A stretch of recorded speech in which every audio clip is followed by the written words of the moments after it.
नमस्कार, मी अनिल काकोते आपलं सर्वांचं MDN न्यूज चॅनलमध्ये स्वागत करतो। आज आपण ठाण्यातील सेंट्रल मैदान जवळ या ठिकाणी आलेलो आहोत। या ठिकाणी आहे तर वाढदिवस कशा पद्धतीने साजरा करावा असा सुंदर मेसेज नारी शक्तीकडून आपल्याला मिळणार आहे। खरं तर या नारी शक्तीला MDLच्या वतीने प्रथमतः मी सलाम करतो, कारण अशा पद्धतीचा संकल्प आहे। कारण त्यांच्या वडिलांच्या आठवणीसाठी त्यांनी वृक्षारोपणाचा संकल्प या नव्या वर्षामध्ये केलेला आहे। आपण त्यांच्याशी संपर्क साधणार आहोत। लक्ष्मी प्रजापती मॅडम पण आपल्या वडिलांच्या आठवणीसाठी या झाडाचं वृक्षारोपण केलं, अतिशय चांगली बाब आहे। काय सांगाल आपण? नमस्कार, सबसे पहले तो मैं धन्यवाद करना चाहती हूँ सद्भावना हरा भरा टीम का और एजुकेशन प्लस टीम का, जिन्होंने मुझे एक अच्छा काम करने का अवसर दिया। आज मेरे स्वर्गीय पिताजी का जन्मदिन है और उनकी स्मृति में उनके नाम को बहुत आगे तक ले जाने के लिए पूरी दुनिया को ऑक्सीजन देने वाले पेड़ लगाने से अच्छा मुझे कोई काम नहीं लगा, क्योंकि मैं कोई भी काम करती तो मैं सबका भला नहीं कर पाती, लेकिन पेड़ लगाकर मैं जाने अनजाने उन सब लोगों का भला कर रही हूँ कि जो भी इस रास्ते से गुजर रहे हैं।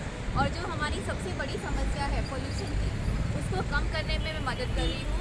तो मुझे ऐसा लगा कि इससे बेहतर कोई काम नहीं है जो मैं दुनिया के लिए उनके नाम पे कर सकती हूँ और जो उनके नाम को बहुत ज़्यादा कीर्ति देगा।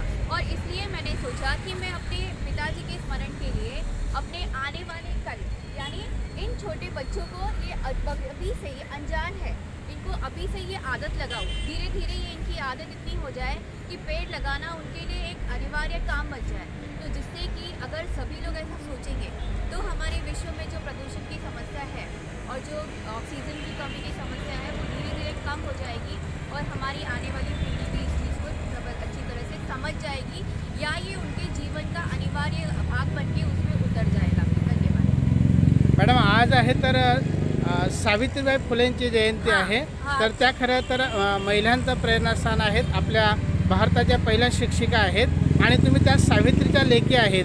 तर सावित्रीची लेकी म्हणून तुम्ही इतर महिलांचं प्रेरणास्थान आहात, तर इतर महिलांसाठी आपण काय सांगाल?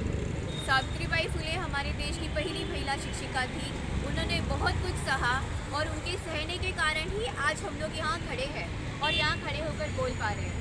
अगर वो इतने नहीं सहती तो शायद आज भी हम घरों में ही होते और हम इस पूरी दुनिया से अनजान रहते। तो उस पुण्य आत्मा का तो हमेशा धन्यवाद है, और उसके कारण ही जो प्रगति है, और हम जानते हैं कि आधी आबादी महिलाएं हैं, तो आधी आबादी भी जो प्रगति कर रही है, इसीलिए पूरी प्रगति संभव हो पा रही है। तो इसीलिए सावित्रीबाई फुले का तो बहुत बड़ा योगदान है। मॅडम, आपण MDL न्यूज चॅनलशी संवाद साधला, त्याच्यामुळे आपलं MDLच्या वतीने खूप खूप आभार।